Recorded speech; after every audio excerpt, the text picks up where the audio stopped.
सगे भाई है। तसवारिया शाहपुरा निवासी है कान्हा और उसका भाई कालू गिरफ्तार हो चुका है। संजय और अमर नामक बदमाशों को भी पुलिस ने दबोच लिया है। तस्वीर आप देख लीजिए, जो दूसरी तस्वीर आप देख रहे हैं ये वही 4 आरोपी हैं जिन्होंने इस जघन्य हत्याकांड को अंजाम दिया है। पहले भीलवाड़ा से इस वक्त की सबसे बड़ी खबर आपको बता रहे हैं। मासूम से दुष्कर्म के बाद भट्टी में जलाने का पूरा मामला है। हालांकि देखिए, पुलिस ने इस पूरे मामले का खुलासा कर दिया है। दुष्कर्म और जघन्य हत्याकांड के 4 बदमाश गिरफ्तार हो चुके हैं। घटनाक्रम में शामिल 2 आरोपी सगे भाई है। तसवारिया शाहपुरा निवासी है कान्हा और उसका भाई कालू गिरफ्तार हो चुका है। संजय और अमर नामक बदमाशों को भी पुलिस ने दबोच लिया है। तस्वीर आप देख लीजिए, जो दूसरी तस्वीर आप देख रहे हैं ये वही 4 आरोपी हैं जिन्होंने इस जघन्य हत्याकांड को अंजाम दिया है। पहले सामूहिक दुष्कर्म और उसके बाद में एक छोटी सी बच्ची, एक 14 साल की बच्ची जिसको भट्टी में जला दिया गया। हालांकि देखिए, पूरे मामले को लेकर जांच पड़ताल शुरू हो चुकी है। ग्राफिक्स के माध्यम से पूरा मामला भी आपको समझा रहे हैं। हमारे साथ सहयोगी नवीन जोशी जुड़ चुके हैं। नवीन, अभी क्या कुछ जानकारी, क्या कुछ अपडेट? इस पूरे मामले को लेकर पुलिस देर रात तक उधेड़बुन में लगी रही। उसके बाद में पुलिस ने आखिर जो 5 आरोपी थे जिनको हिरासत में लिया था, उनमें से 4 को इस मामले में कहीं ना कहीं आरोपी पाया और आरोपी पाने के बाद में साक्ष्य से साक्ष्य की जो कड़ी से कड़ी जोड़ी, उसके बाद में इनकी गिरफ्तारी बता दी गई। ये जो 4 लोग हैं, इसमें बताया जा रहा है कि 2 सगे भाई हैं और बाकी जो 2 हैं जो इनके यहाँ साथ में कोयले बनाने का काम करते थे, इन्होंने पूरी इस वारदात को अंजाम दिया है। और अभी जो पुलिस जो विस्तृत जिसको कह सकते हैं खुलासा, वो कुछ देर बाद में करने की बात सामने आ रही है। अभी तक जिस तरह से बात सामने आई है, तो ये जो पूरा घटनाक्रम है, ये बात क्लियर हो गई है और साफ हो गई है कि मासूम के साथ में, 14 साल की मासूम के साथ में इन 4 युवकों ने दुष्कर्म किया और गैंग रेप के बाद में उसको जलती भट्टी में झोंक दिया। और जो बताया जा रहा है कि क्रूरता की हद ये भी हो सकती है, अभी तो और क्लियर जब बात और ज्यादा और सामने जब आएगी, जब और ज्यादा पूछताछ विस्तृत होगी। बाकी जिस तरह के वहाँ पर सर्कमस्टांसेस थे, वहाँ की जो घटनाक्रम के पास के हालात थे, बच्ची की अगर चप्पल जो नहीं मिलती, परिवार वाले अगर एक दिन बाद में उसी दिन रात को अगर तलाशी करने नहीं जाते खेत पर और अगर उस बच्ची की चप्पल नहीं मिलती, तो शायद इस मामले का खुलासा भी नहीं होता।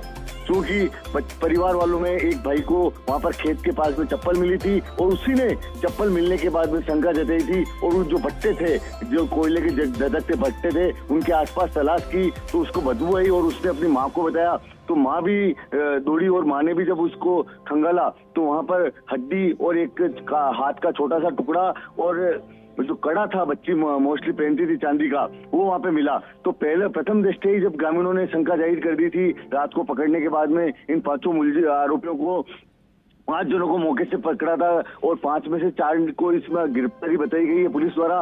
ये 4 आदमियों ने कहीं ना कहीं ऐसी अनहोनी घटना की थी बच्ची के साथ में, ये आशंका जनों ने, ग्रामीणों ने पहले जता दी थी। बाकी अगर लूट के इरादे से कोई हत्या की होती तो कड़ा उस बच्ची का नहीं मिलता। क्योंकि जाहिरम पेशा समाज के लोग हैं, इनका काम ही, इस परिवार का काम ही छोटी मोटी चोरियां करना, छोटी मोटी डकैतियां करना है। तो कहीं ना कहीं ये साफ उसी समय शक और जो है वो साफ हो गया था कि कहीं ना कहीं बच्ची के साथ में दुष्कर्म हुआ है, गैंगरेप हुआ है। उसके बाद में शायद राज छुपाने के लिए बच्ची को हत्या करने के बाद में या जलती हुई जो भट्टी थी उसमें जिंदा डाल दिया। नवीन, लगातार जानकारी आपसे लेते रहेंगे। हमारे साथ में राजस्थान बीज निगम के अध्यक्ष धीरज गुर्जर भी जुड़ चुके हैं। धीरज जी, स्वागत है आपका। सबसे पहले तो फर्स्ट इंडिया में जघन्य हत्याकांड जो हुआ है, किस तरह से देख रहे हैं आप इसको? देखिए, हर व्यक्ति के दिल के अंदर क्रोध और पीड़ा दोनों है। हमारी बेटी के साथ जो हुआ है, इसको हम कोई भूल नहीं सकते हैं। और जिस तरह से घटना इन दरिंदों ने अंजाम दी है, वो दरिंदे बाद पुलिस की शिकायतों में आ चुके हैं, लेकिन हम इंतजार कर रहे हैं कि पुलिस पूरा इस घटनाक्रम का खुलासा करे और सबके सामने सच आए कि कैसे कैसे इन्होंने क्या क्या किया, ताकि दुनिया इस सच को जाने। और इसी के लिए सब लोग उसका इंतजार कर रहे हैं। ये जरूर है कि 4 लोग पुलिस की गिरफ्त में आ चुके हैं और उनसे गंभीर पूछताछ चालू है। धीरज जी, देखिए, अब एक बड़ा सवाल खड़ा होता है कि क्या उस बच्ची को न्याय मिल पाएगा? क्या इन 4 को वही सजा मिलेगी जो उन्होंने उस बच्ची के साथ में किया? देखिए, कल न केवल बच्चे के पिता ने, न केवल मैंने, बल्कि पूरे जितने भी लोग वहाँ पर उपस्थित थे मौके पर, हर आदमी के आंखों में एक सवाल था कि हम इन हत्यारों को फांसी पर लटकते हुए देखना चाहते हैं। भीलवाड़ा पुलिस कप्तान ने इस बात का वादा किया। मुख्यमंत्री जी से जब मेरी बात हुई तब उन्होंने भी ये कहा कि मैं इस बात को सुनिश्चित करूंगा कि जितना जल्दी पुलिस इसका फुल प्रूफ फाइल बनाकर चालान पेश कर पाए और ऐसी फाइल बनाए जिससे कि दोषी हत्यारों को फांसी के फंदे तक पहुंचाने के अंदर कानून को मदद मिले, ऐसी कार्रवाई वो भी करना चाहते हैं। हमारी भी यही मांग है। ये कार्रवाई अगर नहीं होती है, वो दरिंदे अगर जेल के अंदर सड़ कर नहीं मरते हैं, अगर वो फांसी के फंदे तक नहीं पहुंचते हैं, तब तक उस बच्ची की आत्मा को जो ऊपर से देखेगी उसको न्याय नहीं मिलेगा। धीरज जी, न सिर्फ उस बच्चे को, न जाने ऐसी कितनी बच्चियां हैं जो कि अपने आप को असुरक्षित महसूस करेगी, अपने आसपास के माहौल को असुरक्षित महसूस करेगी। न्याय मिलना उस बच्चे को बेहद जरूरी है। एक और जानकारी धीरज जी आपसे मैं जानना चाहूंगी, क्या जो पीड़ित परिवार है उसको किसी तरह की सहायता, आर्थिक सहायता मिलेगी? देखो, कल तत्काल प्रभाव से राज्य सरकार ने अपनी तरफ से 10 लाख रुपए की घोषणा करी। 2,51,000 रुपए, क्योंकि मैं भी उसी समाज से आता हूँ, मेरा धर्म बनता है, अगर आज सरकार ने मुझे कोई जिम्मेदारी दे रखी तो 2,51,000 रुपए मैंने अपनी तरफ से निजी दिए और जिला कलेक्टर से बोल के 2,51,000 रुपए की अन्य सहायता उसको और करा रहे। कुल 15 लाख रुपए मैं उस बच्ची के पिता का धन्यवाद करना चाहता हूँ। उन्होंने ये सबके सामने कहा कि मुझे मुआवजा नहीं, मेरी बेटी को न्याय चाहिए। और मैंने भी यही कहा कि इन दोषियों को फांसी की सजा मिलेगी, तब हमारा जो कलेजा उस कलेजे को ठंडक पहुंचेगी। लेकिन तत्कालिक सहायता के रूप में 15 लाख रुपए की हमने सरकार से मदद करवाई, जिसमें 2,51,000 मेरे खुद के निजी भी हैं। और मैंने ये भी कहा मुख्यमंत्री जी को पत्र लिख करके इस सहायता को हम जितना बढ़ाएं उतना कम होगा।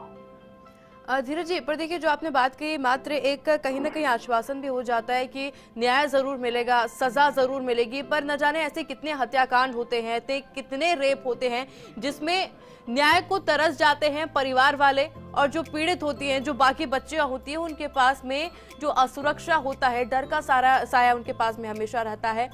क्या इनको जल्द से जल्द सजा मिल पाएगी? क्या इनके साथ भी इसी तरह का सुलूक किया जाएगा जो उन्होंने उस बच्ची के साथ में किया? देखो बहन, आप भी मेरे लिए बहन जैसी हो, और शायद मुझे लगता है कि हर इंसान राजनीति से इतर उठकर जो मन में आरोप और प्रत्यारोप भी लगा रहा होता है, हर व्यक्ति ये चाहता है कि हमारी बहन बेटियां इस देश के अंदर सुरक्षित रहे। और ये किसी एक राज्य सरकार की या किसी एक व्यक्ति की या किसी एक संस्थान की जिम्मेदारी नहीं होती है, पूरे समाज की जिम्मेदारी है। कानून के साथ साथ हमें अपने अंदर भी झांकना होगा, क्योंकि दरिंदे बाहर से नहीं आते हैं। ये दरिंदे, ये राक्षसी कृत्य करने वाले व्यक्ति हमारे इसी समाज का हिस्सा होते हैं, हमारे आसपास रहते हैं। हमें उन चेहरों को पहचानना पड़ेगा, उनको बेनकाब करना पड़ेगा, उनका सामाजिक बहिष्कार करना पड़ेगा। और ऐसी घटना के अंदर जो लोग इनका साथ देते हैं, उन लोगों से जीवन भर का रिश्ता तोड़ना पड़ेगा। ये एक साधारण घटना नहीं है, और ये घटना नहीं, होने वाली हर घटना, जब कोई व्यक्ति अपनी आंखों से किसी बच्ची को गलत निगाह से देखता है, उसी समय पर आप ये मानकर चलिए कि उस बच्ची के साथ गलत हो गया। और ऐसे व्यक्तियों की पहचान करने के बाद में अगर हम लोग उनको बहिष्कार नहीं करेंगे तो हमारे समाज के अंदर ऐसी घटनाएं होती रहेगी। हर घटना के साथ हमें अपने आसपास के लोगों को पहचानना पड़ेगा और हमें अपने समाज की शिक्षा के अंदर परिवर्तन करना पड़ेगा, क्योंकि ये लोग हमारे समाज का हिस्सा हैं, अलग से नहीं है, बाहर से नहीं आए। कांग्रेस की सरकार में बीजेपी पे आरोप लगाते हैं, बीजेपी की सरकार के अंदर कांग्रेस पे आरोप लगाते हैं। आरोप प्रत्यारोप की राजनीति से ऊपर उठ के हमें अपने समाज के अंदर, अपने खुद के भीतर, अपने घर के अंदर, अपने आसपास के माहौल के अंदर भी झांक कर देखना होगा। हम बदलेंगे तो समाज अपने आप बदल जाएगा बहन।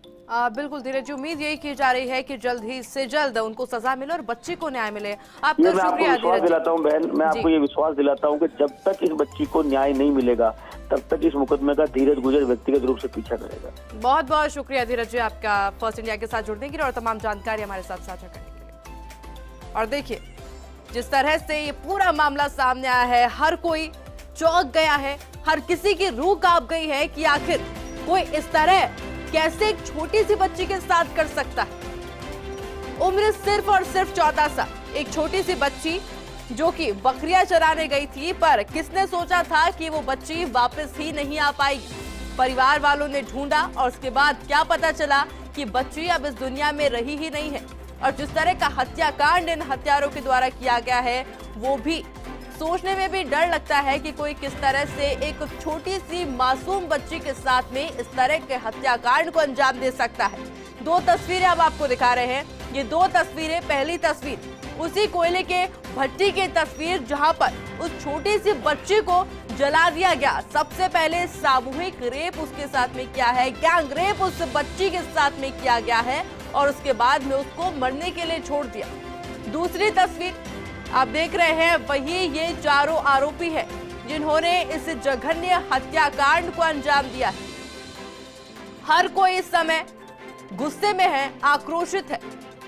उम्मीद है परिवार वालों को कि आखिर हमारी बच्ची को न्याय मिलेगा, क्योंकि देखिए पुलिस प्रशासन की कार्यप्रणाली की बात की जाए तो एक बड़ी सफलता पुलिस प्रशासन को मिली है। इन चारों आरोपियों की गिरफ्तारी हो चुकी है। कल भी कई लोगों को पुलिस प्रशासन के द्वारा हिरासत में लिया गया था, पूछताछ की गई थी। पुलिस प्रशासन की टीम जो कि लगातार मौके पर मौजूद थी, डॉग स्क्वाड की टीम जो कि लगातार मौके पर मौजूद थी, ग्रामीण जो कि मौके पर मौजूद थे, परिजन जो कि बार बार गुहार लगा रहे थे कि हमें हमारी बच्ची को न्याय चाहिए। हालांकि देखिए बड़ी बात यह है कि चारों आरोपी जिनकी तस्वीर फोर्स इंडिया आपको लगातार दिखा रहा है, चारों आरोपियों की गिरफ्तारी हो चुकी है। और अब बड़ा सवाल ये कि आखिर इनको क्या सजा मिलेगी।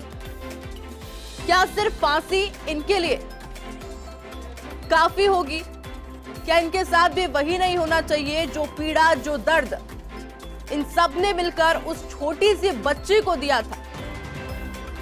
और देखिए पूरे मामले को लेकर कई सवाल खड़े हो रहे हैं, पर इंतजार कि आखिर अब क्या कुछ फैसला इस पर लिया जाता है। हालांकि देखिए आर्थिक सहायता भी परिवार को दी जा रही है, पर पीड़ित के पिता यानी जो छोटी सी बच्ची जिसको इस तरह से मार दिया गया है, उसके पिता का साफ तौर पर कहना है कि हमें पैसे नहीं, सिर्फ और सिर्फ न्याय चाहिए।